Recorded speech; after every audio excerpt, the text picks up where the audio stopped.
Arestado ang isang lalaki sa kasong attempted homicide ng mga tauhan ng Bacnotan Police Station sa Barangay Bulala, Bacnotan, La Union. Kinilala ni Police Major Ariel Saltin, Acting Chief of Police ng Bacnotan Police Station, ang naarestong suspect na si alias Oyong, 49, walang asawa at residente ng nasabing lugar.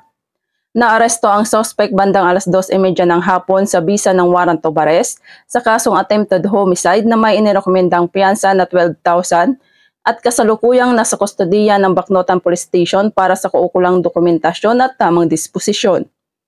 Patuloy ang Bacnotan Police Station sa paghuli ng wanted person upang mapanagot at mabigyan ng hustisya ang mga biktima at masiguro ang kaligtasan at kaayusan ng kanilang nasasakupan tungo sa bagong Pilipinas.